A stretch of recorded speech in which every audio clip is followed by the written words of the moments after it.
Good afternoon, everybody. Welcome to the City of Brackettville regular council meeting. Today is May 21st, 2013, and it's 6 p.m. Mr. Garcia, may you please call order?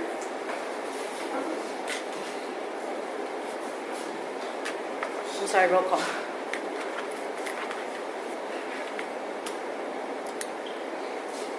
Mayor Zana Miguel. Present. Councilwoman Tencha Peña. Present. Councilman Frank Rodriguez. Present. Councilwoman Munoz. Rachel Present. Munoz. Present. Councilwoman Chica Hernandez. She is asked to be excused since her father is sick in the hospital in San Antonio. And Councilman Andres Rodriguez. Present. Mayor, you have the floor. Thank you. May everybody please rise for the Pledge of Allegiance. I pledge allegiance to the flag of the United States of America and to the republic for which it stands, one nation, under God, indivisible, with liberty and justice for all.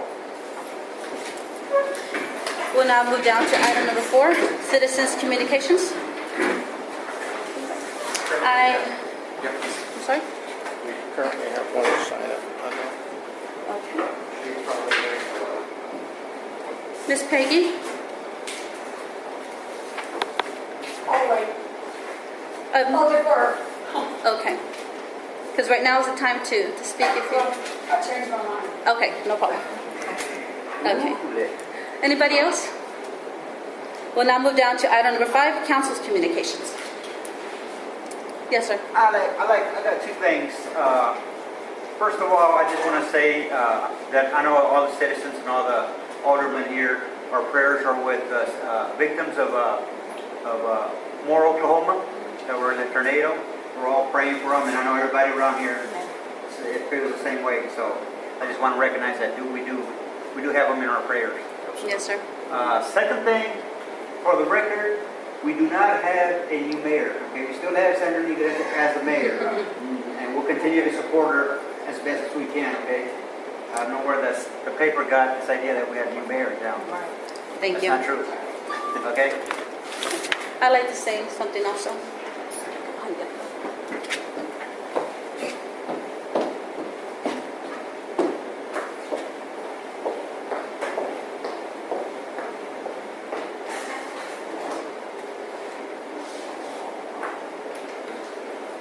We have a certificate of appreciation for Ms. Tencha Peña for her work and dedication in serving on the City Council as Alderwoman Place 1 for the City of Brackettville.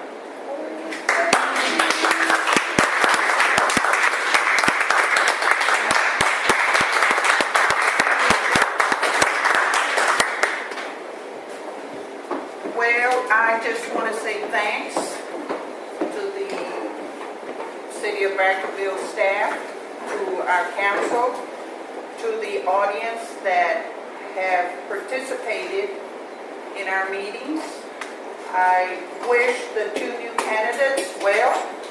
I know that they will do what is right for our city, and I will continue to be involved. I'm not just going to disappear or go away. There's a lot of ways that you can contribute to your community. I was born and raised here. I have never left. I don't plan to.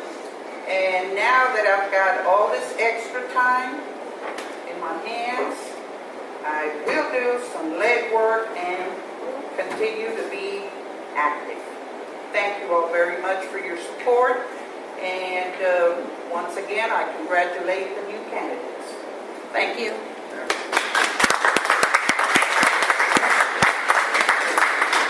We will now move down to minutes. Item number 6, discussion, possible action to approve meeting minutes of April 9th, 2013.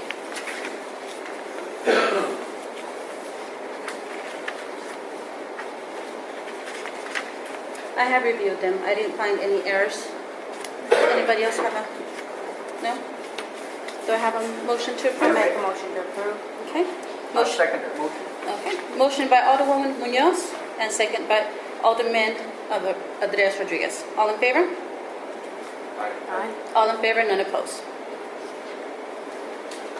We'll now move down to public hearing. Item number 7. Public hearing for Texas Capital Fund's 2013 Downtown Revitalization Program Grant Application Citizens comments, excuse me. Yeah, Mayor, just, this public hearing is for the purpose of advising the citizens of Brackettville and the council that there is an opportunity for the city to apply for a grant through the Texas Department of Agriculture, or what it's called the Downtown Revitalization Program. And it is a grant that provides funding for public infrastructure improvements. It's offered once a year, and it's you can be awarded a maximum of $150,000 for a project. The money can be used for water, sewer facilities, sidewalks, making sidewalks ADA compliant, compliance ramps, railings, lighting, public parking, things of that nature in the downtown area. And this is to stimulate economy and maybe get some people back into the downtown area. Our use would be to, I would suggest to the council, would be to upgrade the sidewalks that we currently have downtown. We have no ADA compliant sidewalks in the downtown area, and also install new sidewalks along Ann and Spring Street. For example, on the west side of Ann Street by the hardware store, that sidewalk only goes so far and it stops. Well, we could follow that sidewalk all the way out to Highway 90 in both directions, on both sides of the street. The same thing with Spring Street. By the library, you have sidewalks, but then going further on down towards the post office, you have no sidewalks. Those are the things that I would suggest we use that money for. Of course, it depends on how much the funding, how far we can go with this. Part of the funds can be used to contract a grant administrator, for example, such as we often use Mr. Esser for that purpose, and that is funded in this monies that comes in there. There is a 10% community match, which when you look at it, by the time it's funded, the council could put it as a line item or budgeted for the 2013-2014 budget, because the funding, it's a 2-year contract. It takes about 90 working days once you get selected as an applicant that's going to be awarded the funding, and it probably won't get funded till November, December, which means you actually don't start any work till 2014. So I believe that if the council wants to go forward with this, it's something that we could include in the budget. That 10% match, it's cash max. It's not an in-kind situation like most other grants are. So it would be, as I said, a 2-year contract for completion. That does not mean that the next funding cycle comes in that we can't apply for the next cycle. As long as we are continuing and staying on schedule with the original, we can continue to go at this on a yearly basis and really do some work in the downtown area as for infrastructure. Any comments from the citizens? Any questions? Yes, sir. Did you mention the amount of the matching grant? 10%. 10%, it's 150,000 max grant. So it doesn't necessarily mean that that's what you're going to get, but the city must match 10% of whatever they're awarded. Any comments, council? Does everybody understand what that means? I'm sorry? Does everybody understand what that means? The city has to kick in that much money? Yes. No, that's why I brought out the fact that it's an item that should be placed on the upcoming budget for the 2013-2014 budget. It should be a line item the council budgets for. So if in fact we are awarded the money's been accounted for, the money's there. If we're not awarded, not successful, we can always take that and distribute it somewhere else in the budget. How soon do you have to submit this application? This application is due July the 11th. That's why I'm having the public hearing now. Ordinarily, it's Mr. Esther assisted with this, but he's out of town on some time off, so he'll be back next week. And when you submit the application, did I understand, do you put on there what your desired use is at that time? Yes. Or it's your discretion? Yes. What that requires is that if the council chooses to go for this or apply for it, it requires a resolution. So when there's a resolution to apply for this that says, yeah, we want to play, the council approves it, then we go forward, and that resolution will describe what we want to do. If it's going to be sidewalks that we'll do, that's fine. If it's street lighting, the old times, we decide, okay, we want to put the old time, 1920s street lighting in there. Those things will be described in that resolution. And if I'm not mistaken, TxDOT is willing to work with us. Yes, Yes. yes. Right. Yes, sir. Well, Madam Mayor, I was wondering how much the grant administrator fee would be in this. And the fee for Mr. Is it a percentage or? Don't know exactly what, depending on the amount of administrative, the amount of funding and work is what he charges a certain percentage. There is, if I remember correctly, it is the max that they can charge is a 15% of the total funding for administrative purposes. Now, if the city chooses to pay somebody else more than that, but you can't take that much out of the grant. Okay. Is that your question? Yes. 15% max. Anyone else? When is the paperwork due on it? July what? July 11th. July 11th. July 11th. Yes, sir. Yes, ma'am. I would just like to say, as far as someone, because I am technically a disabled person, I have joint issues, and it would be, I think, beneficial for any types of ADA compliant type things, even something for me, my hands are affected. I have trouble going into some of our public buildings because I can't open the door. So I would just say, as a person in the disabled community,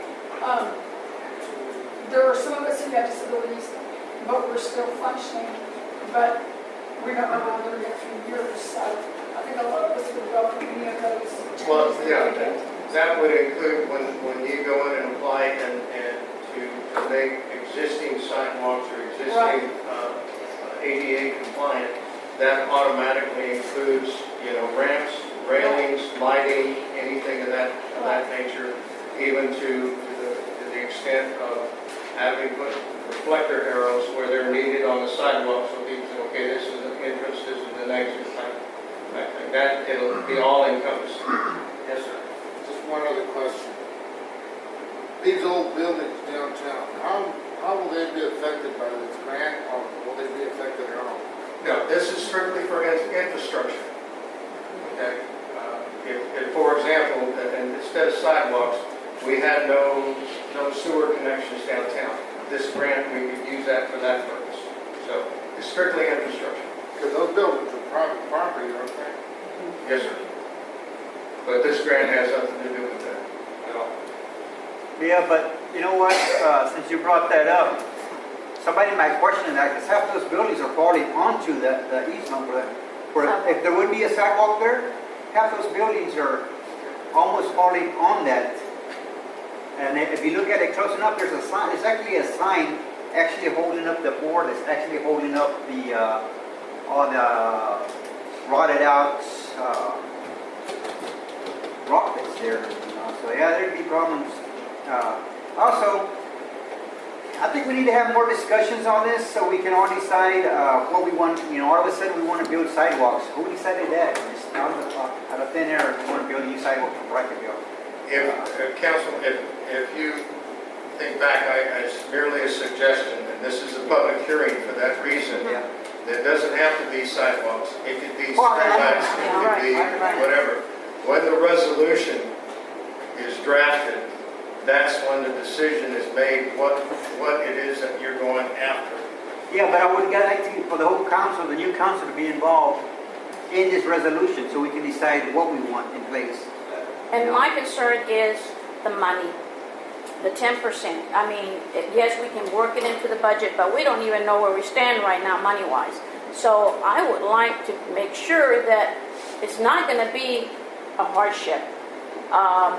We need to discuss this a little bit further. When do we get an audit report? Would it be anytime soon before this is due, or we need to know where I'm Like I said, the about deadline monies. is July the 11th. Okay, so this is a public hearing. This is for issues like this to come up. Now, if anybody on the council wants to put this topic on the agenda for the June meeting and discuss it further, that's fine. Or do you want to come up with a resolution, or you want to have the expert on this type of grant to come up and address the council? All those things can be done. Keep it in mind that the deadline is July 11th. Right. That's all. This meeting tonight is certainly not for any action to be taken. It is simply to bring things out and let the citizens know, get some comments, get it on record what people want, and then go forward. Can have a workshop, or whatever you decide to do, meeting, workshop. Yeah, we need, yeah. We'll do a workshop before July 11th. As We can soon have- as possible, yes. and then maybe Mr. Esser can be here, maybe we'll know what his percent is going to be. That'll help also. Can we schedule a workshop so we can? Certainly. Okay. Certainly. We'll do it as soon as- If I'll ask the council to give me A date, a 2 or good 3 date. days of dates that they can be available, and I'll collect those from everyone and see how, what date it is for the majority, if not all the council to be present. You certainly can do that. I'm sure time would be of the essence for Mr. Paul, right, to get this done, Yes. get our input, and he'd probably want to know right away. We'd like to have Mr. Esser present also. We should have the workshop as soon as possible. Yeah. Okay. Well, it takes a while We- before we- the grant money comes down. we got a- There's plenty of time. Not for the application. We'll put the application July 11th. Yeah. Well, it's not gonna happen right away. Anybody else? Okay. Then we'll move down to item number 8, close public hearing. For the record, Mayor, the public hearing is now closed. Yes, it is. Thank you. Okay. We'll now move down to new business. Item number 9, canvass the city election held on Saturday, May 11th, 2013.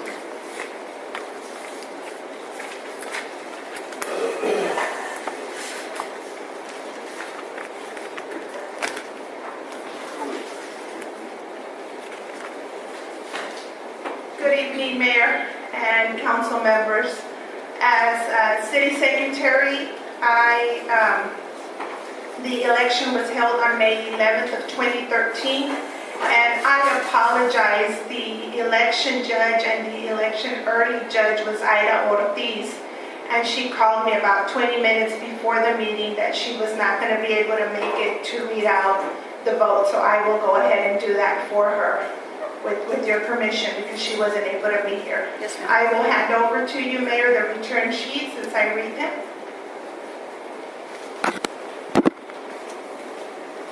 This is for early vote. Okay.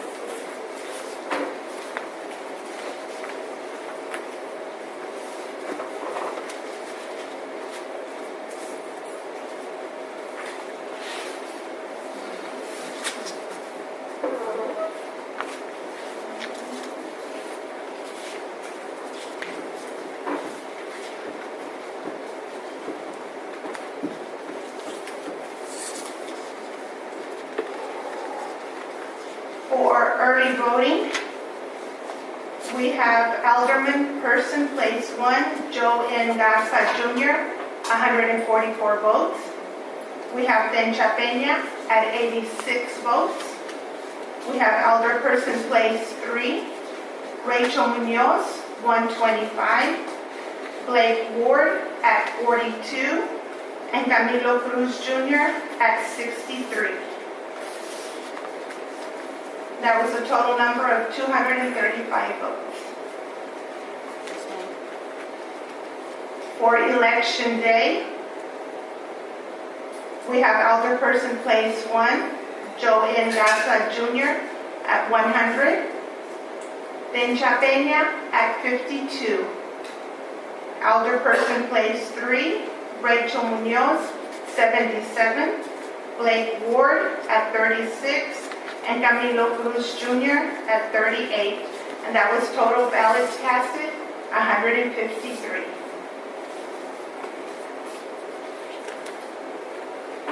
Yes, ma'am. Thank you. Thank you. Thank you.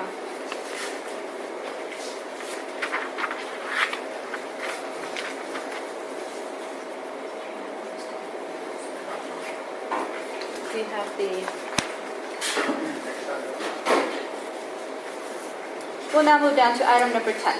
Discussion possible action, resolution 2013-05-05.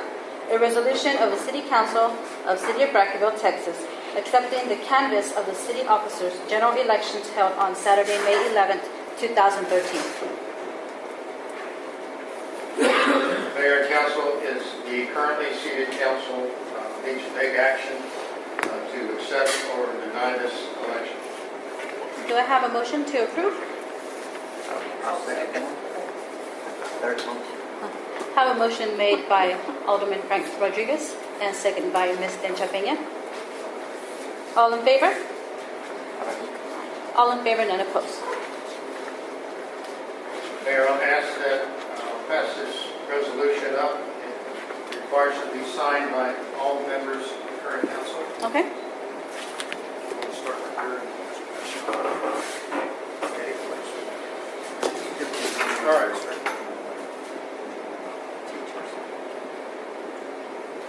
Just sign anywhere on the... Yeah, just sign your name in a blank spot except for the one that says mayor on it. Oops. That's good. We have the mayor. Thank you, Ed. I have one. Is this yours, Andres? No, it's not. Oh, it's yours.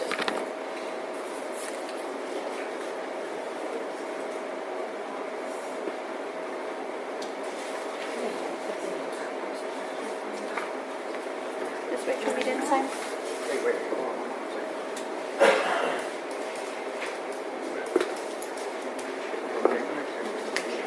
Miss Rachel, you didn't sign? You need to sign that? Because you're still on the current council.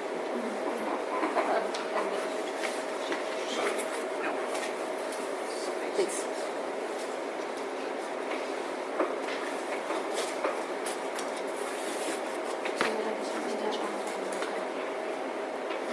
Yes, I am. Look at it. And we will now move down to item number 11, oath of the office to the elected officials, administered by the Honorable Zanra Negrete, Mayor, City of Brackettville, Texas.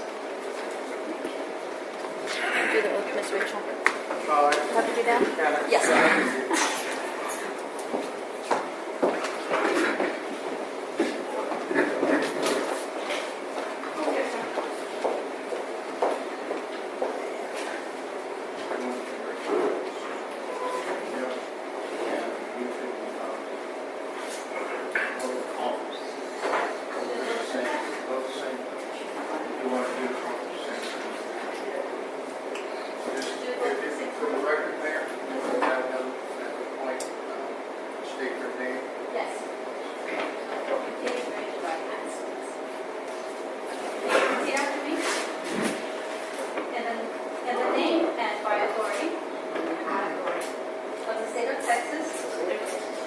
Rachel Munoz.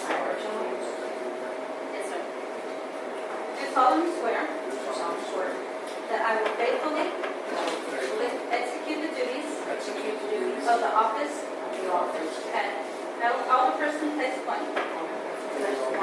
and Alderperson Place 3, of the state of Texas. And will do my best to my ability to preserve, protect, and defend the Constitution of law of the United States and of this state, so help me God.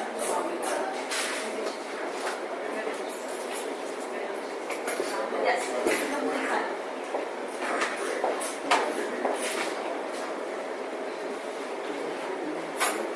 Mr. Garza? Can you come sign? You need to sign.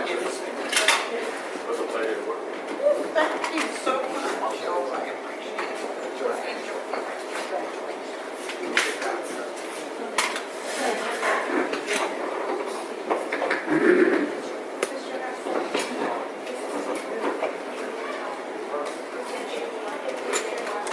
Did somebody pause this?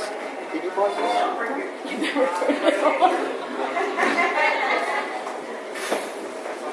Yeah, I did. Hey, conspiracy. I'm sure the seating secretary is taking the break. It got warm. Mayor, with your permission, I'd like to call the roll again for the record. Go ahead, sir. Mayor Zandon, Present. Councilman Joe Garza. Present. Councilman Frank Rodriguez. Present. Councilwoman Rachel Munoz. Present. Councilwoman Chica Hernandez. Absent. Councilman Andres Rodriguez. Present. Mayor, you have the quorum of the newly seated council. Thank you. We will now move down to item number 12. Madam Mayor, Yes, sir. may I have the floor for just a few minutes? You may. Madam Mayor, I'm going to present to you a letter signed by 3 council members currently serving, requesting a special meeting for May 28th at approximately 6:30 or thereabouts. The nature of the meeting shall be to have the city manager present a comprehensive report pertaining to the sale of water and such revenues derived from such sales. The period of time shall be January the 1st, 2012 to the present. This report shall consist of commercial sales to buyers whose intended uses was other than domestic inter-city use. Water sold to individuals whose purpose was to resell for profit should also be included in this report. As of March the 15th, I submitted an open records request, and the information that I got back was unacceptable to me. I was told that the information does not exist. At that time, I was asking for it as a citizen. Now I'm asking for it as a council member. I hope that you, Mayor, will honor this request. This request is in accordance with the local government code, which stipulates that in order to have a special meeting, you must have 3 council members sign. Of course, the mayor can call one at any time.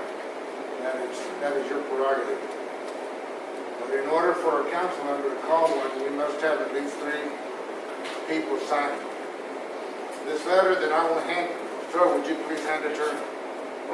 It is signed by myself, Councilwoman Rachel Munoz, and Councilman Andres Rodriguez. I have no problem with that, sir. Pardon me? I have no problem with that. Okay. Yes, sir. If we can schedule a meeting, Mr. Garcia? It You doesn't can schedule a meeting, but it depends on the detail. When you say comprehensive, you leave it wide open, so. Okay, you know, let me if I say- may, let me finish, please. If you want the you need to tell me exactly what you want. A comprehensive report, it leaves it wide open, and I need someone to tell me specifically. Okay, you will, sir, you will. Let me speak. I'm going to refer this matter over to our city attorney. He will define the purpose, my purpose. He will stipulate it in legal terms so as to avoid any kind of ambiguity. We don't want any confusion over this matter. I know what I want. I will express to him what I want. If we do not understand it, we will continue our discourse. But you will hear from the city attorney regarding the specificity of the agenda item. And there may or may not be some other contingency agenda items that may be on there, in case we need to follow up on this report. Can we have Mr. Morales present as well? Certainly. Okay. It's whatever the council wants. Now, again, I need to advise you, I don't have a problem. Anytime anybody wants to come in and check things out, that's fine. I don't have an issue with it. But you're going to have to understand, it takes time to get this information. Okay? It's not, I don't have a staff that I can stop doing what they're doing now just to compile that information. Okay? So as soon as you get that to the attorney, and he gets it, let me finish, sir. And when he gets that back to me, then we'll go from there. Now, the scheduling a special meeting on the 28th I think it's a week. is cutting it short. But if that's what you want, it's not an issue for me. Let me make one thing perfectly clear, so as to avoid any confusion. I do not want a copy of the monthly report generated by the city, which contains the names of 1,000 or so residential and commercial customers. That's not what I want. That's not what I've been asking for. That's not what Councilman Rodriguez has been asking for. That's not what Councilwoman Rachel Munoz has been asking for. We have been asking, or they have been asking, and I am now asking for a report of water sold to buyers that take this water outside of the city limits. I see not one or two, but I see numerous tanker trucks filling up on Louise Street. I've seen them over there by Nikki Gula's old place. That's the information that I'm talking about. And wait a minute, I'm talking. Wait a minute. I was courteous to you. You extend the same courtesy to me. Yes, sir. Let me finish, okay? And then I'll let you finish. Go ahead. That is the information that I want. I want nothing short of that. Okay, give me a speak. That information has been out there as to where the water was going. It's the wind farm. It's the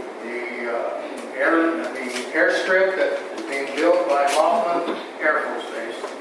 Okay, and it also the original pipeline that went in also was purchasing some water.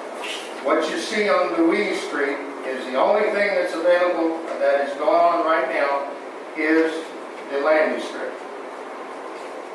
That's it. And that's been made public to everybody in the world. So, but we'll go ahead with the meeting. What's been made public, Garcia, porque I'm sorry. what's been made public, because I don't know the gallonage that's been sold. I see bulk sales, everything in one big old bulk, but I don't see like per tanker or per location. That hasn't been made public. The money amounts that we're making off that. You're not making a lot of money if you Well, we read need the to ordinance. know. We need to know how much it is. Maybe that could be that 10%. Excuse me, I'm sorry to interrupt. I'm sorry to interrupt, but right now, that is not on the agenda. We cannot discuss that. Yeah, We need to continue on. That's the problem. Let's save the discussion for an appropriate time. Yes, please. The agenda item is actually on the agenda. But I will say this, I want answers. I want to know what money is. The people, And you'll get answers. Okay?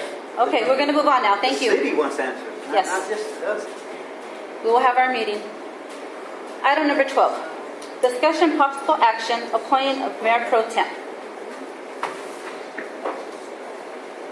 Is anyone? I would like to appoint Ms. Munoz, if she will accept, and if the council agrees. Would you accept? Would I have a motion to accept Ms. Munoz as Mayor Pro Tem? Second motion. Okay. I didn't do that. I asked to have Ms. Munoz appointed as Mayor Pro Tem. Who? Ms. Munoz. Okay. Okay. And I have a motion by Mr. Rodriguez and a second by Mr. Andres. Okay. All in favor? Aye. All in favor, none opposed? Thank you, ma'am. Yes, ma'am.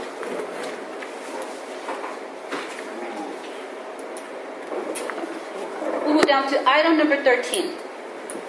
Discussion possible action to amend city burn ban ordinance 210. Yeah, Mayor and Council, this is an amendment to the current ban on burning within the city limits, trash, household garbage, that type of situation. There was a ordinance on the books, but they're not specific. And this amendment, is, if you see in your packet, clarifies to detail what this amendment does and what it totally pertains to. Also, if I may, I'll ask the chief to comment if he'd like with respect to the current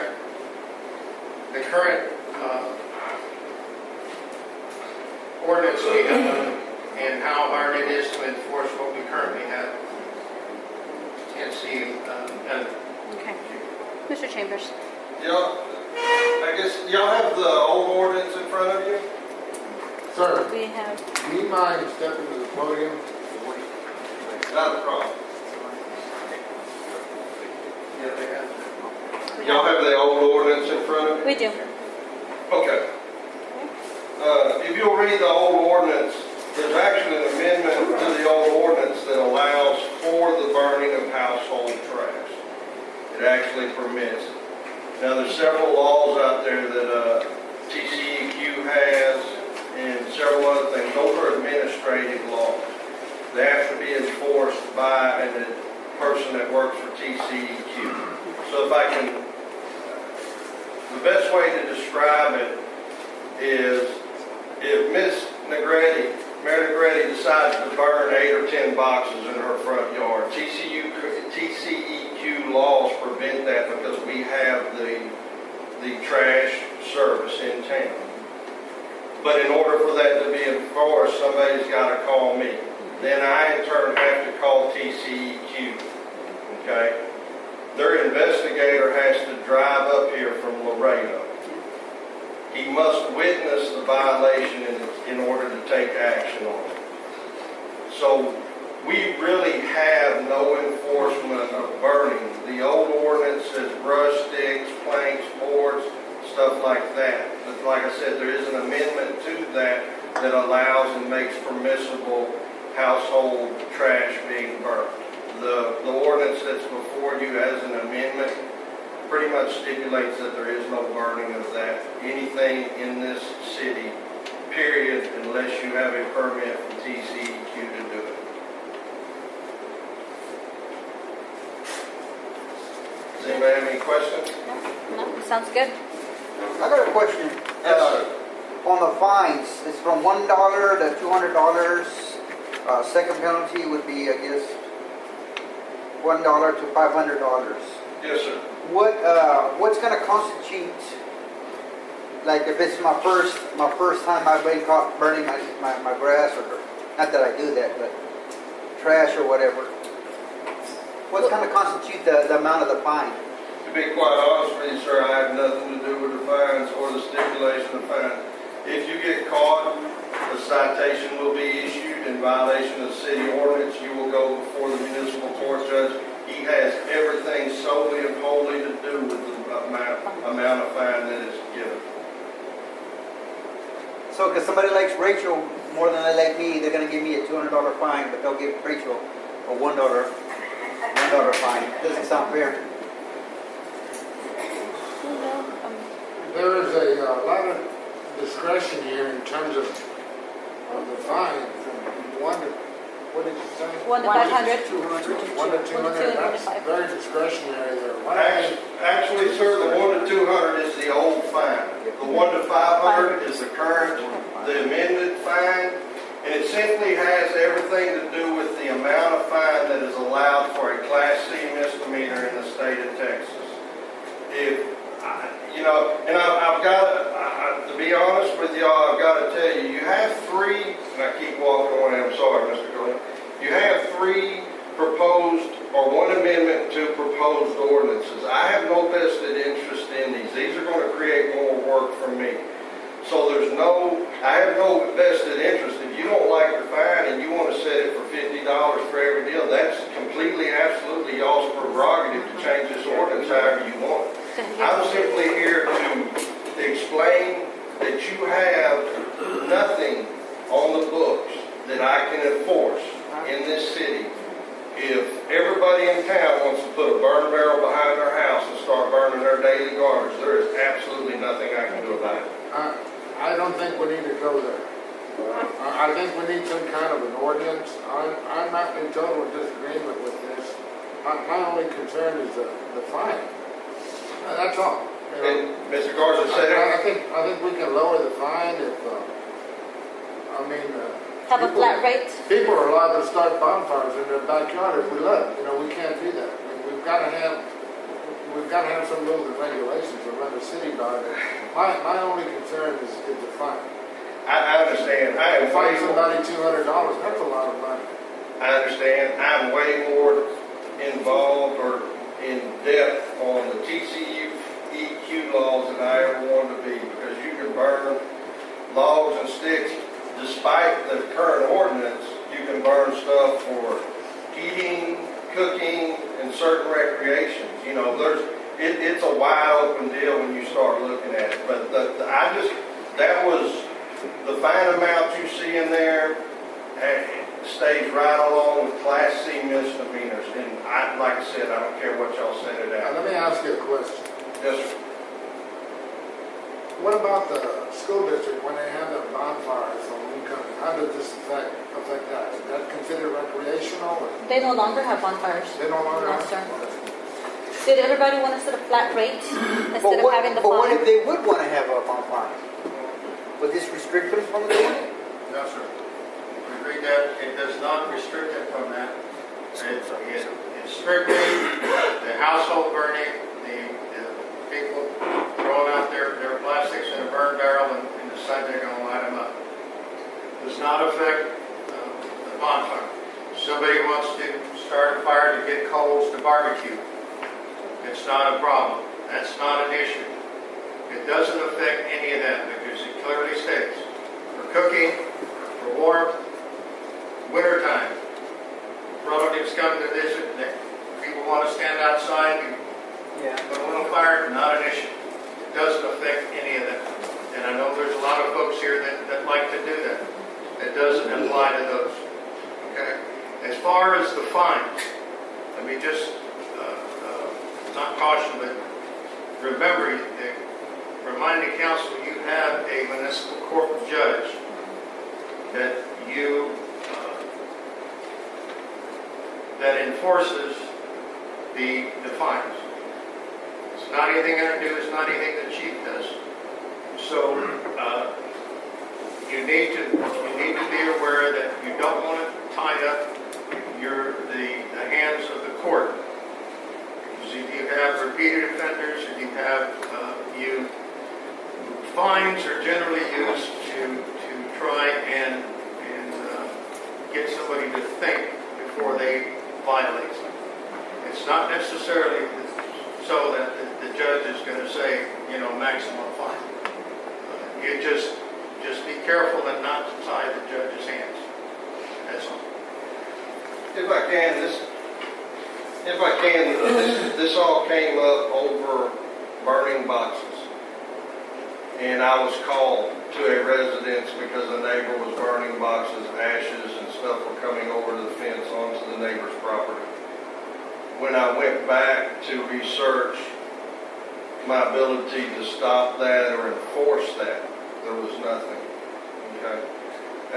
And along with what Mr. Garcia said as far as your municipal court judge, a lot of times today, I think we run into situations where people call it the cost of doing business. I'm not saying that you would, but if you set the fine at, say, $50 for every violation of this ordinance,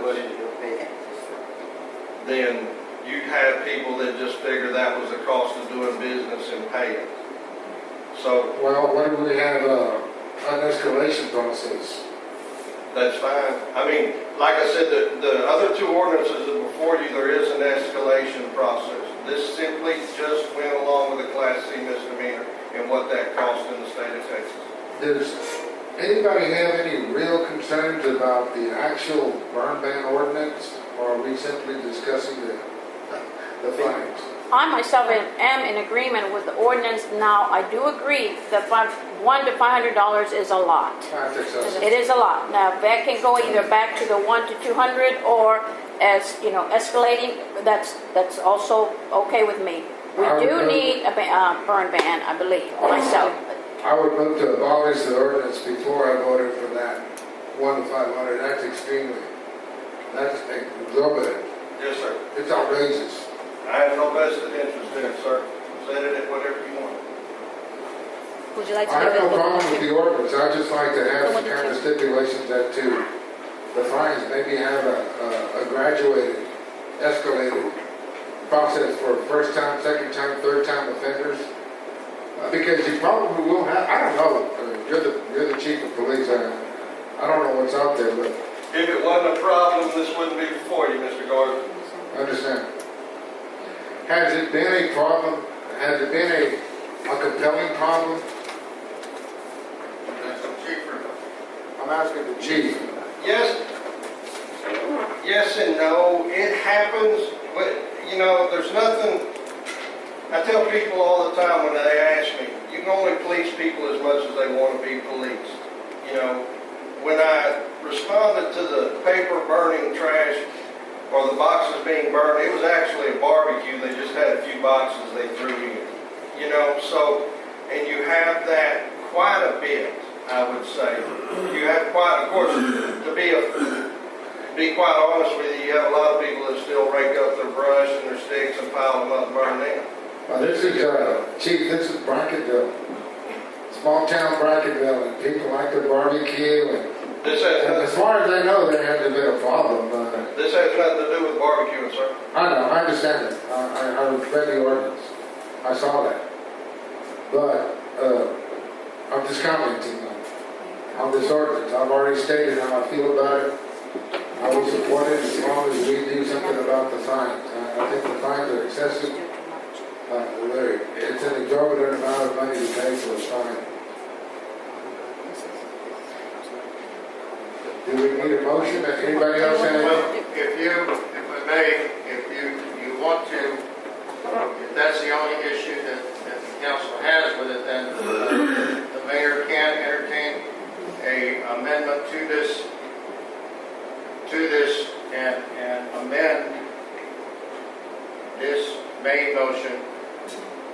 Well, I would, Mayor. Everyone want to escalate it, keep it escalating, or did you want to keep the $1 to $200 fine? Mayor, if I may, I will make a motion. Go ahead. All right? Yes, sir. I'd like to, based on the discussion that we've heard today regarding this particular ordinance, I'd like to make a motion that we approve the amendment with the stipulation that fines will be on an escalated or graduated basis, beginning with, we can start with 25, 50, 75, and it just escalates as you go. I will say 25, 50, 75, and just go on by increments of 25 for habitual violators if we have any. For clarification, sir, it says $1 to 500. Do you want to start at 25 and go from there? Yeah, 25 would be fine with me. I think if people don't learn the first time, well, maybe they need to be fined. So, again, for clarification, you start at 25 and gradually go up till Right. Graduated basis, all the way up. Still what, 500? We can go up to 200 if you want. It's up to the council. I would say up to 200. Okay, since I made a motion, I'll say up to $200. But you're gonna have to violate the law about 8 times before it gets there. Do I have If you a, violate the law that much, you probably should pay that much. do I have a second? I'll second it. Okay. Motion made by Alderman Garza and second by Mayor Pro Tem Munoz. All in favor? Aye. All in favor, none opposed. Mayor, when I make that correction, I'll sign. I'll have it for your signature. Yes, sir. Mr. Garcia, when these ordinances get signed, can the council get a copy of that? Because I'm getting tired of paying the city 10 cents per sheet. That should be a normal cost of doing business for us. Every time I want an ordinance, I gotta go pay for it. Can we get a copy of this ordinance once it's signed? So I can go ahead and put it in my book, so when somebody's complaining about something, I'll put out the book, I'll just read it verbatim. Well, I would like a copy, I don't know about all these other council people. I don't know, even that's. Item number 14. I've gone to law. Discussion possible action, ordinance 2013-05-04. An ordinance by the City of Brackettville Council establishing noise and sound limits to protect the quality of life for its citizens by recognizing the excessive sound within the city limits is a condition which is detrimental of the public health, welfare, and quality of life of the residents for the city. Mayor, council, the purpose of this ordinance is, bottom line is to take the heat of liability off of the city when it comes to functions like parade, because currently we have no way of defending ourselves in a parade. For example, a horse that's in a parade bolts. No, it's the Where am I going? noise and sound limits. Oh, we're in the noise ordinance? Yes, sir. Oh, I'm sorry. I got my wrong glasses on.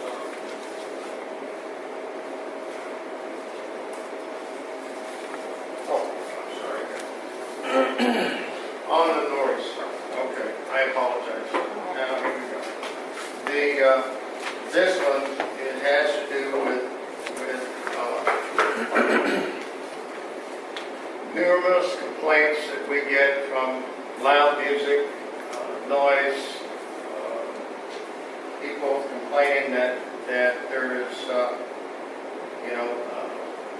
people playing a loud radio, or there's a band in the backyard and it's extremely loud and it's late in the evening, and things of that nature. We get a lot of complaints on that.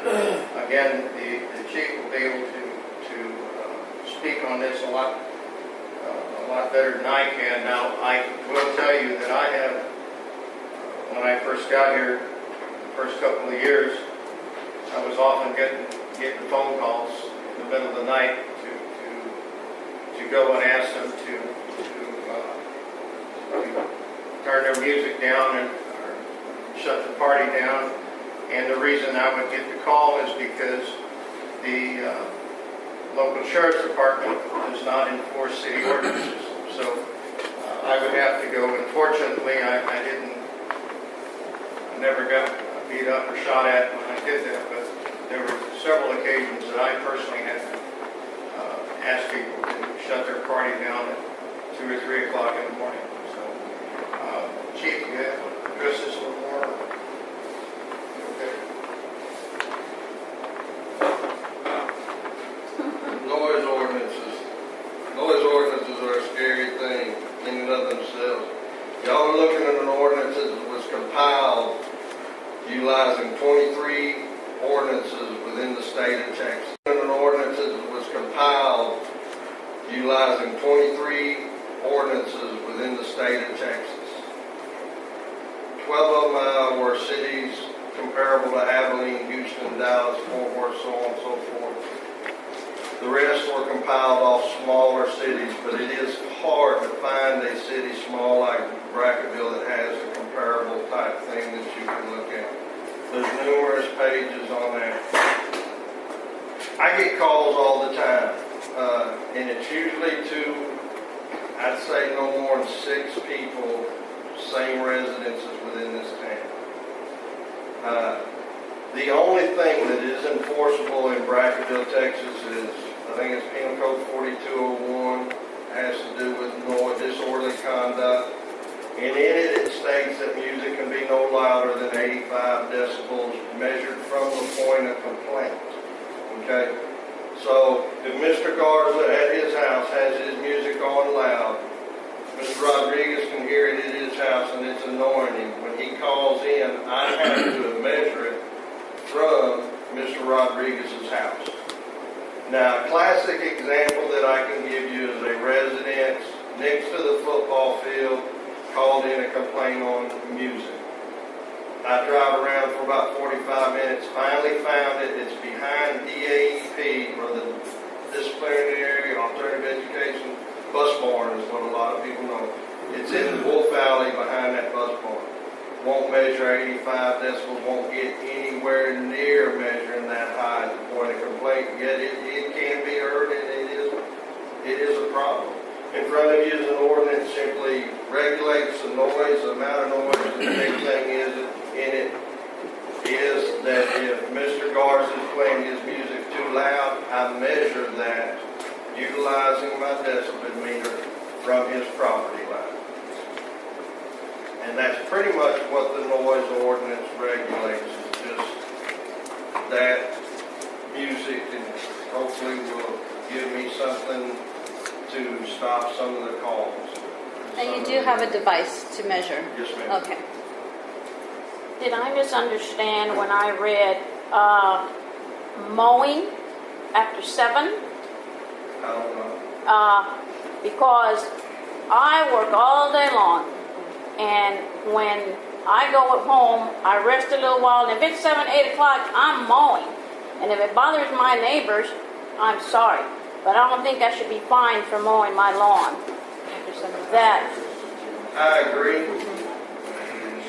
But the neighbor that is annoying might disagree. I don't know. Mayor? Yeah. You know. Yes, sir. Have you recognized, You may. according to this ordinance, That's 2. daytime is from 7 o'clock in the morning to 7 o'clock in the evening. Night is from 7 p.m. until 6 a.m. What happens to those people that want to, as Councilwoman Linnell stated, what about those people that want to mow their lawns after the sun sets and diminishes somewhat? They will be in violation. Will they be in violation of this ordinance? As I read it, they will. Yes, sir. Is that correct? That's how I read it. If that's the way y'all read it, then yes. That's the way I read it. Well, Councilwoman Linnell said that's the way you read it. that's how I read it. There's others. Keep in mind that Petty it's stuff. daylight saving time at 7 o'clock, it's still pretty hot. 7 o'clock in the evening. We can always revise the time You to see, a later date. See, that's what happens when you have all these vague ordinances, you know. You can apply them to someone you like or someone you dislike, but if you like the person, well, it doesn't apply to them, It's too vague. It's too vague. Yes. I don't know. I need y'all to clearly understand. These ordinances don't benefit me, the 4-year citizens who are calling me and complaining. Okay? And to insinuate that I would apply these stricter on somebody I didn't like versus somebody I did like. Well, not necessarily you. I mean, if the guy goes up before the judge, there's too much.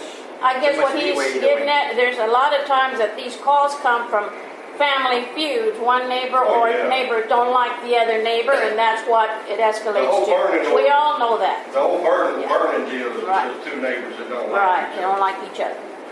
Now, may I have the floor? You may. Now, I do have a very serious concern about the fact that mowing your lawn after 7 o'clock, especially during daylight saving hours during the summer, would be prohibited and could give a fine. I don't normally do a lawn at that time, but there are people that do. And they will definitely come in conflict with this ordinance. as written, now let me ask you something. Is this ordinance specifically written for the city of Brackettville, or is it a conglomeration of excerpts from various ordinances?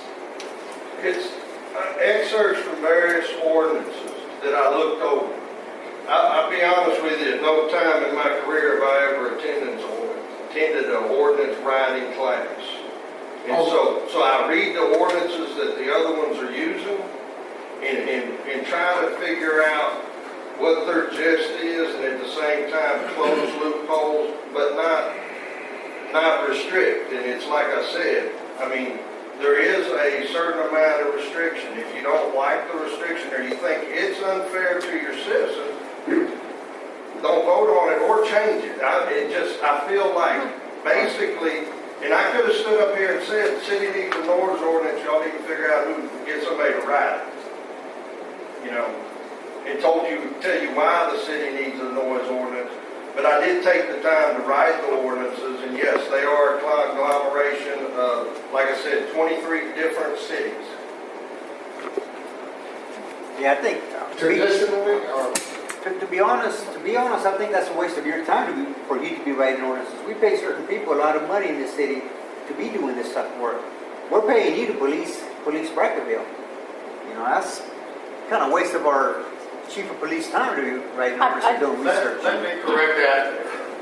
I was also involved in the ordinance too, okay? If that's what if you're referring to me, address me, sir. I'm referring to you and your secretary. Because we're paying them a lot of money. We're paying them a lot of money to do this kind of work. Excuse me, okay. To be out in the streets. Mr. Andres. Trying to figure out who's stealing our water. Nobody's stealing our water. Yes, sir, they are, because we're not accounting for that. Mr. Garcia, thank you. Thank you, Mr. Andres. Mayor, Yes, may sir. I have the floor? You may. Is that supposed to scare me? Mr. Andres. What, you gave me a stare down? Mr. Andres. It's okay. Mr. Andres. Mr. Garcia is going to speak. Yes, sir. I don't believe Mr. Rodriguez is here yet. Go ahead, sir. No, he's giving me a stare down like it's supposed to scare me. It's a different council here now. You mayor in town, right? I'm done. I fail to see the humor in this. I think this is a pretty serious matter and we need to take it seriously. I do have some concerns about this ordinance, namely that I've already reiterated once. So therefore, I'm ready to call the previous question. I'm ready to take a vote on it. I'm not in favor of this motion. I'll vote against it. Okay, the ordinance to me, we do need an ordinance pertaining to the noise level, but there's just too many petty stuff in this that we do not need here. No, it's just gone overboard. It's sheet after sheet after sheet after sheet. If the dog barks a little loud, I mean, then what happens to our dog pound? They're barking all the time. There's just a lot of petty stuff, and we need to go through it. If we're going to have this noise ordinance, we need to go through it and revise and apply for. Yes. Yes. I agree with you. I think we need to simplify this. Yes. There's a lot of rhetoric there that can possibly be deleted. Just simplifying simple terms for if you create noise after 2 a.m. on a Saturday night, then someone will come and tell you something about it.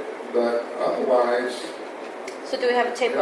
traditionally here in Brackettville, I grew up here from the time that I was a kid. Okay, I got one more question before we make a motion on this. I got one more question. Now, what if, for instance, we're at the Cinco de Mayo last weekend? Was that last weekend? Yes. 2 weekends ago. Would that Cinco de Mayo celebration would it be illegal because of the ordinance? Or after 1 o'clock it'd be? No. No, and like I said, I simply compiled these because I understand what you're saying, Miss Rachel, that a dog barking is petty. And when I get that call at 1 o'clock in the morning, I'll be happy to tell them. That's a petty call, go back to sleep. Go ahead and tell them that. Because, I mean, that's Yeah. the reason this came up is because of calls. It's not. Because, I mean, it's like, I know for a fact, down in my neighborhood, my neighbor complains to me about the dogs out there. Say, Frank, go talk to them and put them to sleep, because what can we do? We can't just, shut them up. It'd be nice, but we can't. Yeah. So, I'm sorry, Frank, that's where Pound is at. Do I have a motion to table this item? Chief, I'm afraid that there may be a lot of adversity created by this in the enforcement of such stringent regulations. Traditionally, people have been very tolerant of each other. For example, if I'm having a party, I may have a party once a year. If people get a little loud, well, my neighbors are tolerant. I do the same thing for my neighbor across the street. There were times when I went to bed at 1:30, 2 o'clock in the morning, and I could hear the music loud and clear, but I didn't complain about it because, we have to commune. We have to live in this town. We have to get along with each other. And I understand. So what I'm saying, my synopsis is this: do we really need an ordinance of this nature? I mean, do we have a compelling need for an ordinance of this nature? Is there a great need for it? Can you handle these calls without the city council approving such an ordinance that have the potential of creating adversity that we don't need? No, that's fine. Like I said, I have no problem with it. These are generated out of calls, okay? And I have no problem showing up and saying, pulling out my meter and looking at somebody and saying, that's 65, sorry, there's nothing I can do about it, and leaving. I got no problem. It's the same law that you do get into effect. They're real fond of saying, well, that's a city ordinance. That's a city ordinance. It's not a city ordinance. It's a state law. Something like, Chief, hypothetically, okay? On weekdays, say Monday through Friday, including Sunday, if the noise level gets exceedingly high after 12 o'clock, then maybe we need to call it to their attention. On Saturday nights, after 1 o'clock, if the noise level is exceedingly high, then maybe we need to call it to their attention. But exceedingly high is defined as 85 decibels measured from the point of complaint. that's discretionary. No, sir. That's state law. That's penal code state law.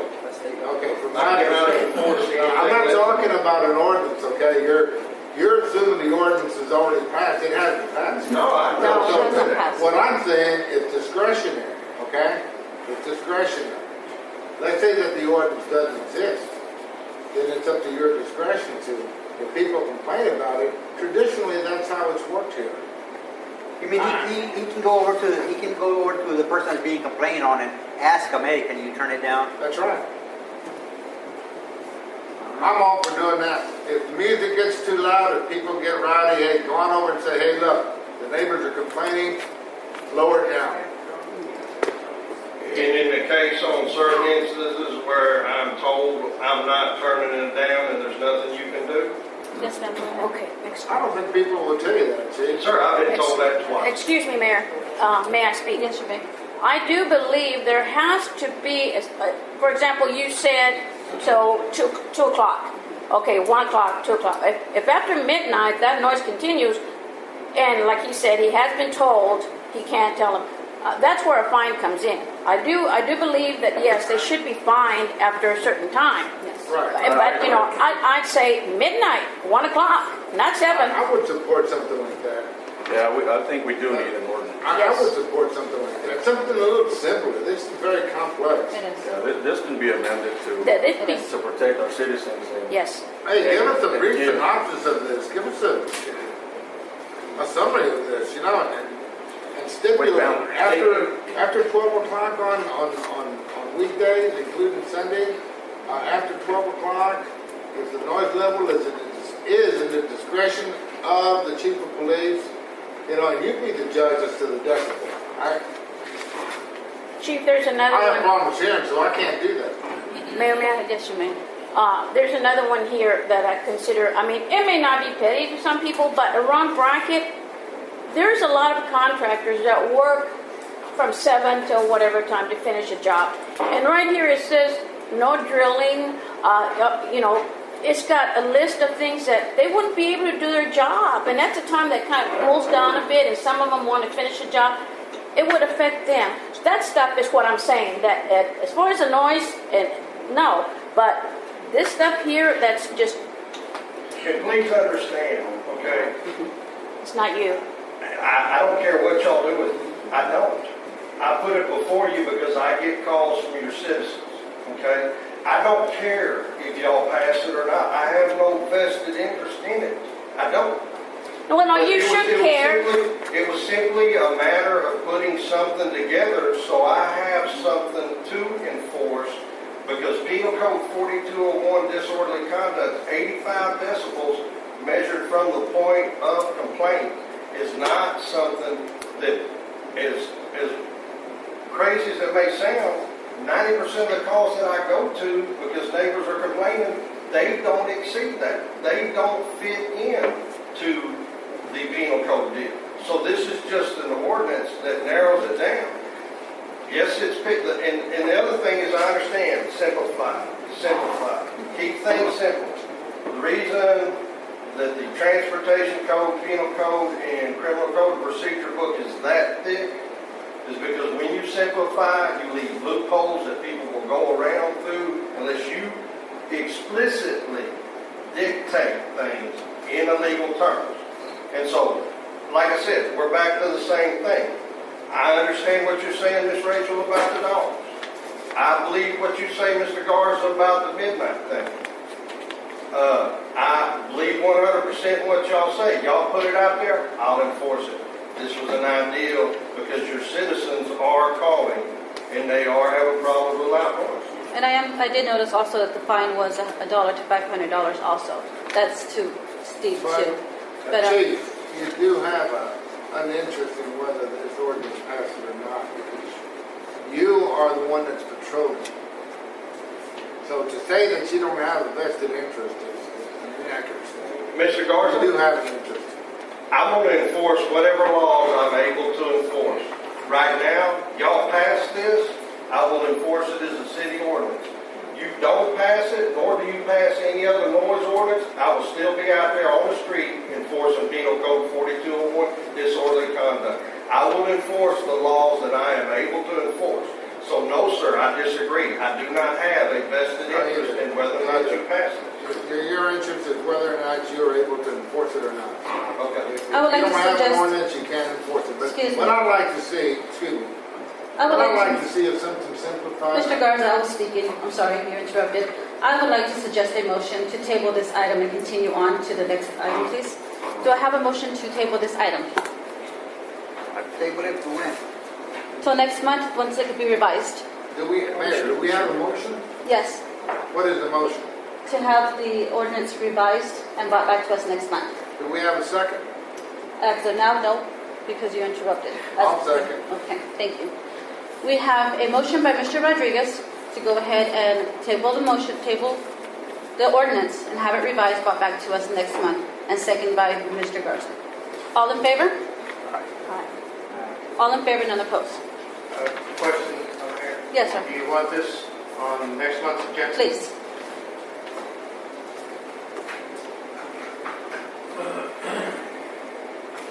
Item number 15.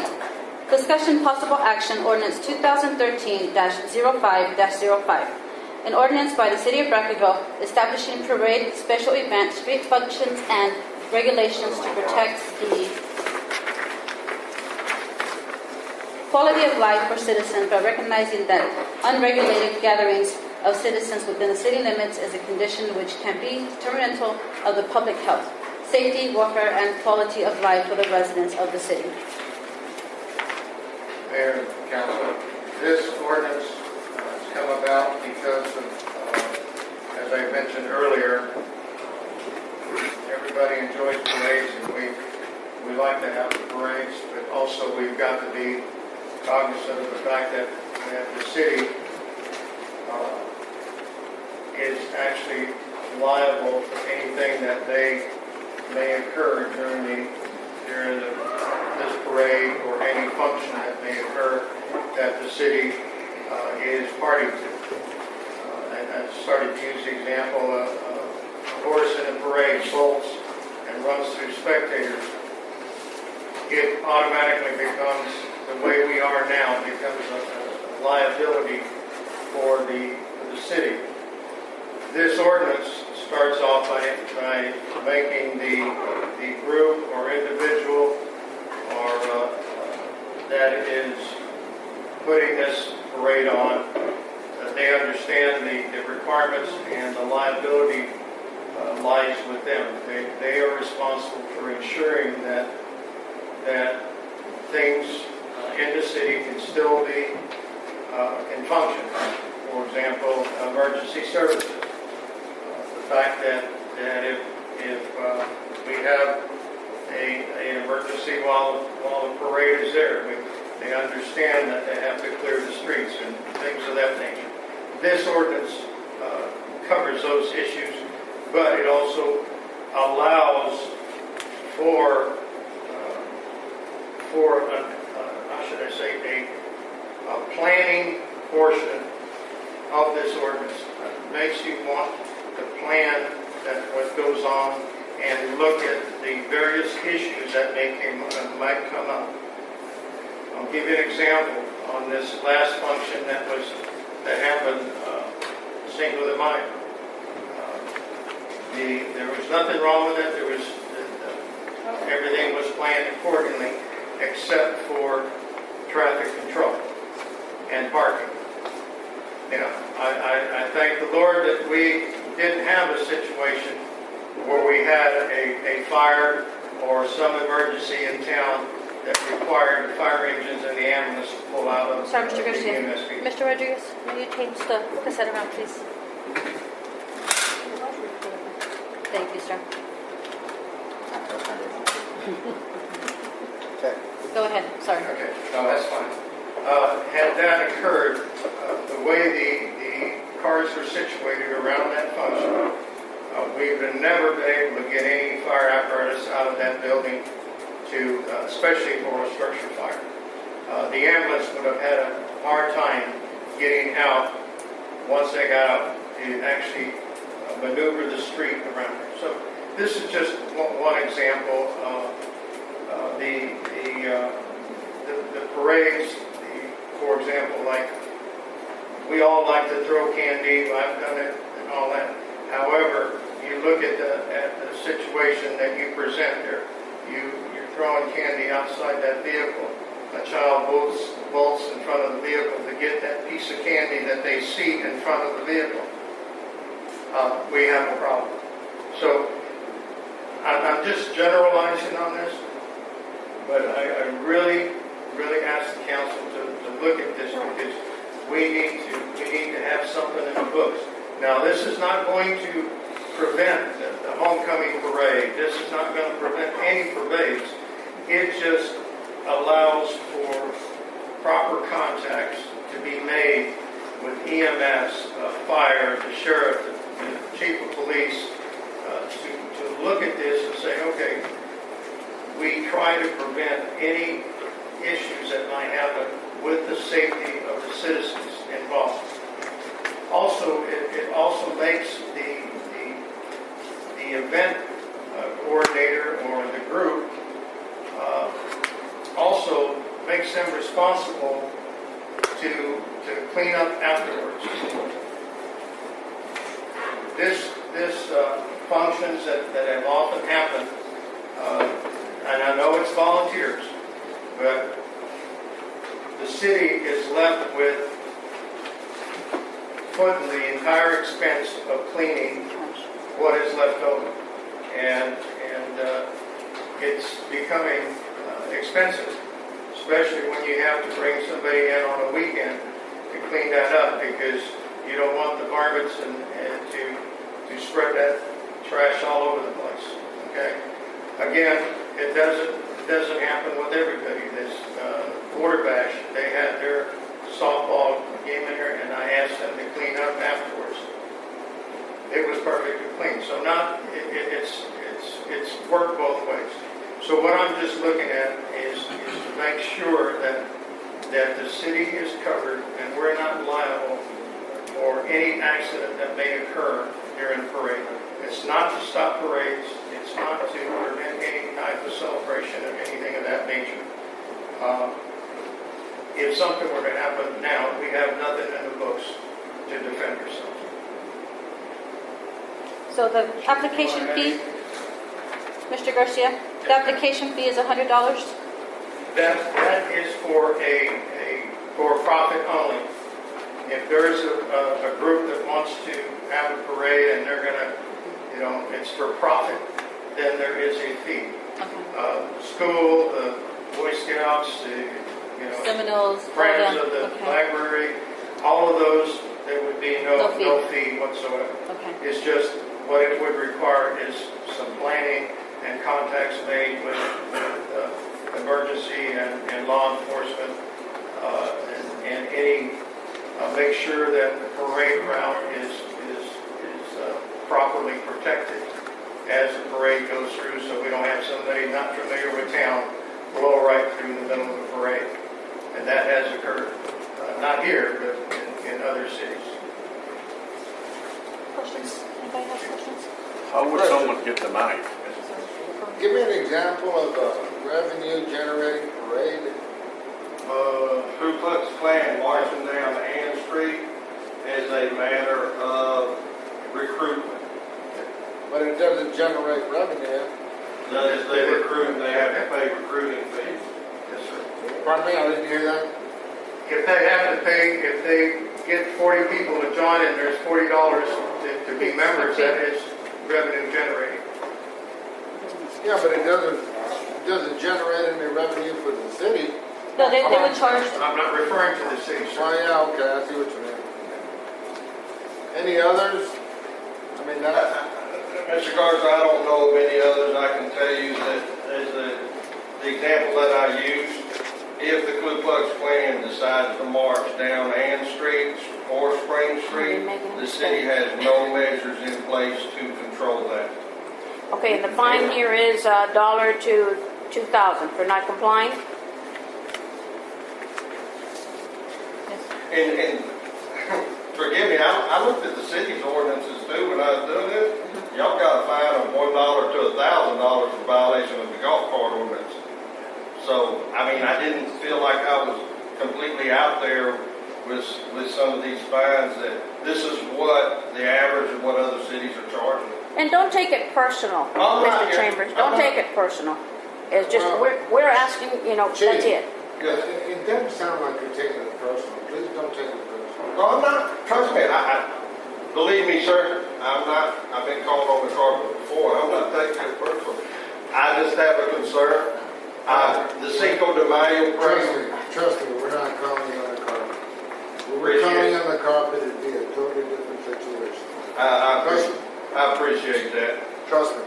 Be a different situation for everybody. Yes, sir. The Cinco de Mayo deal, okay, as the chief of police of the city of Brackettville, I was notified Thursday at 1:49 that there was a parade in the park. Yet, when if something had happened at that party, a New Orleans thing, a Boston thing, something along those lines, I've got nothing in place. Mayor? Were they aware they were to notify you? No, there's no ordinance. No, there's There wasn't an nothing. ordinance yet, so were they, how were they supposed to know that you were, what happened They there? let Buddy know. They notify. Well, they always do. They notify you of the route of the parade, right? At Thursday at 1:49. Sir, you had a question? I think it's good.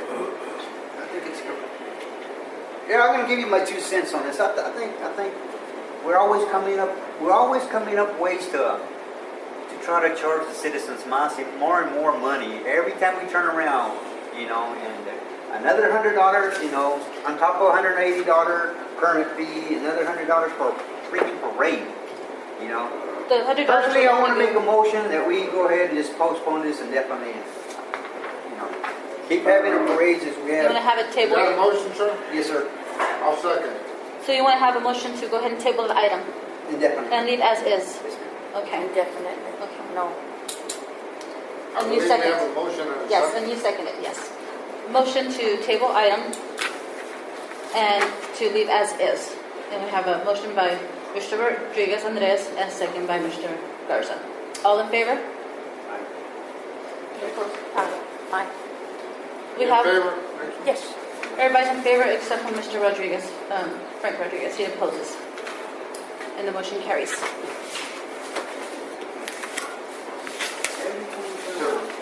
clarify that, Mayor, the proposed ordinance has been tabled indefinitely. Yes, sir. Okay, we will now move down to City Manager's Report, item number 16. Mayor and council, just to sure most of y'all are aware that the cleanup, this time the city and county cleanup has been completed. In your packet, you have a little graph that shows you what was collected. I want to thank the public works crews that made sure that no prohibited materials came into the land, into the collection site. They were very, they kept a very sharp eye because there was a number of occasions when people tried to bring in oil and paint and things of that nature that we are not allowed to even collect there. So I want to thank them. They did quite a good job. They also, I want to thank the volunteers, both the Kenny County Fire Rescue and just volunteer citizens on their own went around back streets and picked up some of the garbage that's been dumped out. There's a lot of it still remaining, but we got some of it collected. And so we're currently winding up that process. We just delivered the second trailer load of electronics to the Del Rio recycling. They're certified to accept electronics. So we took, I think, 3 trailer loads of TVs, computers, and things of that nature. Who does that go to, Mr. Garcia? I'm sorry. Who does that go to? The Del Rio recycling. It's the city of Del Rio has a recycling center. Just like we recycle cardboard, they do the same thing. However, they have they've been certified to collect electronics, and they offered when we first started doing this. The city manager Del Rio contacted. They asked and advised me that if we had electronics, they'd be more than happy to take them, just as working together.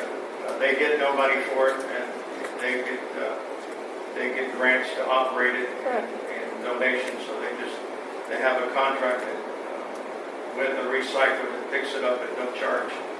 So we take advantage of that.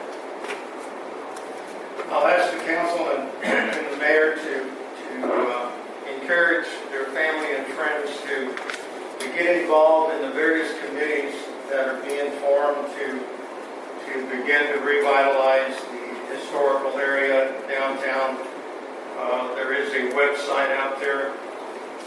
It's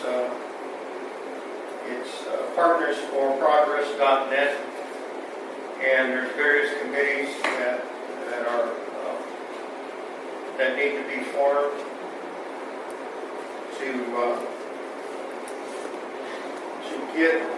start working and revitalizing the downtown area. Now, this is separate from the grant that we just talked about, and it's entirely different aspect of it. I sent a letter to the Main Street program. Some of you may be familiar with that. We tried to do it a couple of years back and it didn't go. This letter of intent says that the city of Brackettville is requested to be considered for grant funding for the renovating the historical downtown area. And this coincides with the ordinance that the council just passed establishing the historical ordinance in the historical district.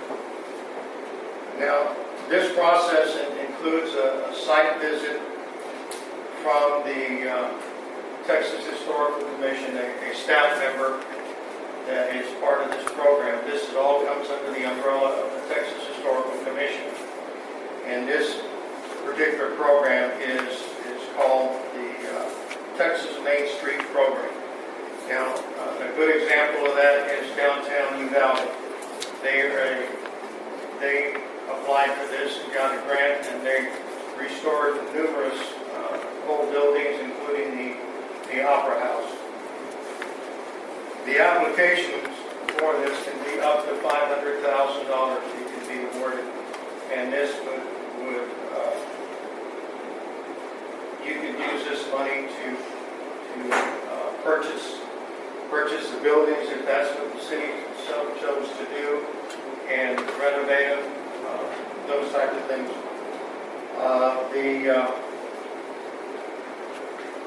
This grant is also due by, or this request is also due by July 11th, and it would require a resolution from the council.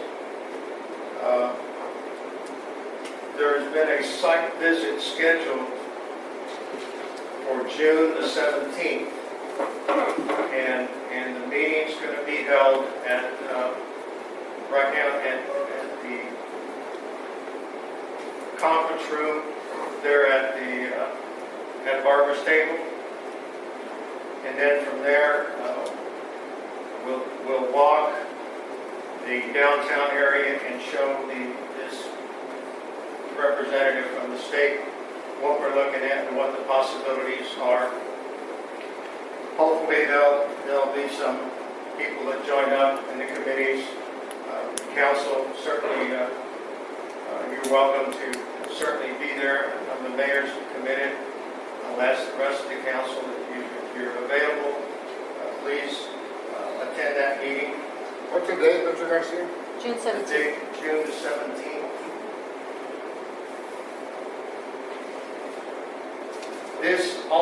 This won't be,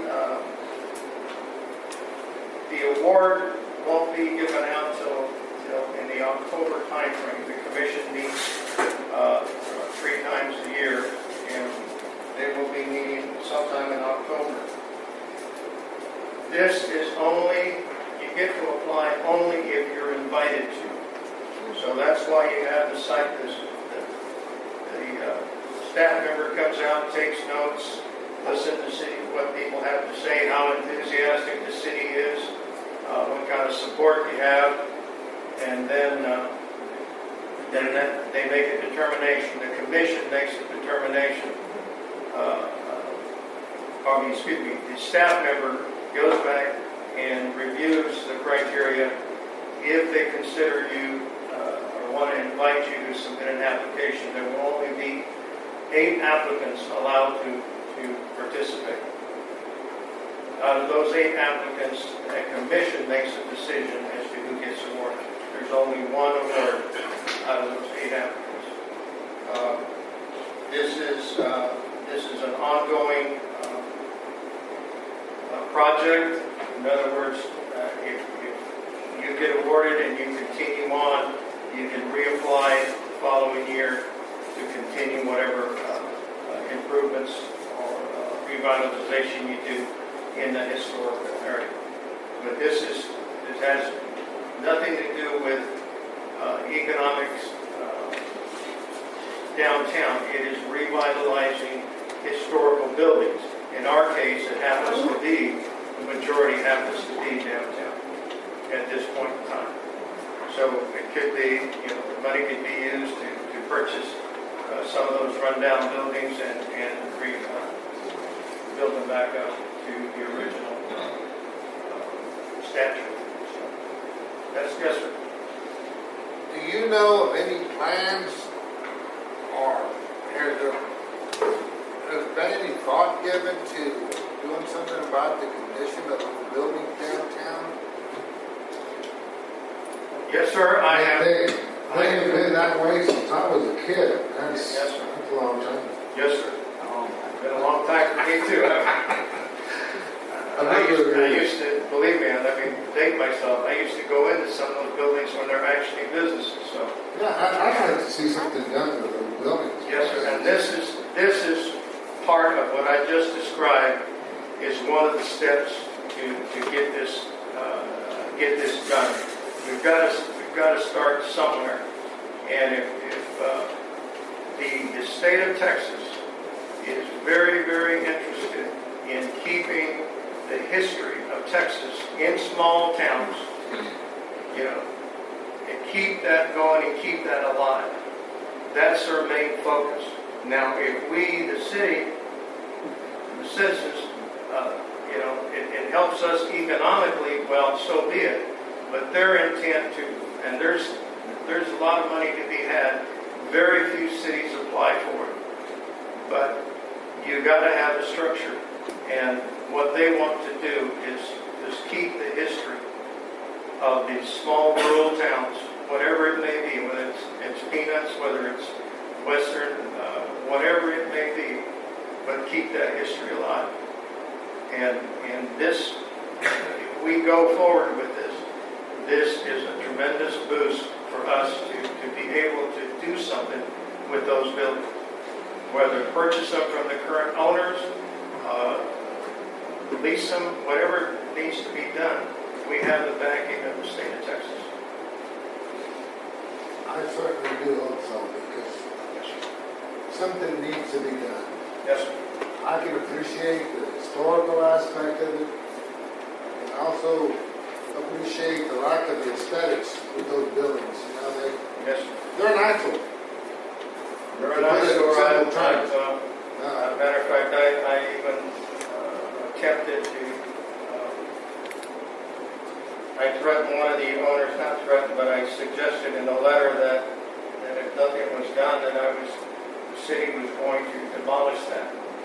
Well, unfortunately, the historical people stepped in at the state level and says, you can't touch it. So now here's another avenue that we're trying to approach this. Well, I'm just glad we're looking at it. All right, thank you. Mr. Garcia, Yes, sir. the meeting at Barber's Table, what time? I might have missed it. What time is that? Do you have time? It's scheduled 10 to 2 right now. If nothing else, Thank at least you. make it safe. For Yes. the walls. At least make it safe, if nothing else. Well, see, that's what I was trying to do with that corner building, and I was told hands off, both by the owner and the state. And I tried to get a TxDOT because it's right next to TxDOT Eastman. And again, that fell on deaf ears. Did they come and look at the place? Because eventually that place is going to come down, and we worried about throwing candies at a parade that might hurt somebody.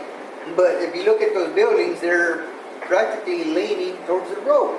Yes, sir. And I can't believe they said that. Yeah, I had the owner it's on that corner building. I've had him out to the site twice, and he did some little minor stuff, and I got nowhere. Now he doesn't even return my calls.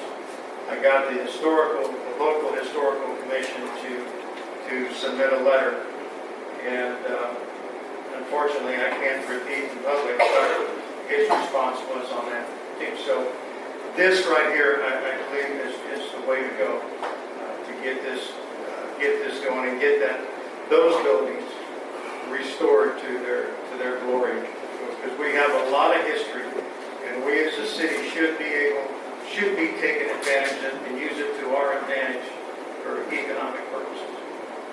That's the end of my report. Thank you. Thank you, Mr. Item number 17, adjournment. Do I have a motion to adjourn? So moved. Motion by Mr. Garza and second by Mr. Garza and second by Ms. Munoz. All in favor? Aye. All in favor, none opposed. is 7:36, and meeting is now done. Thank you.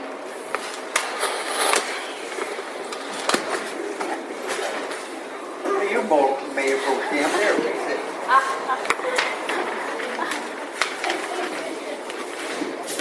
Yeah.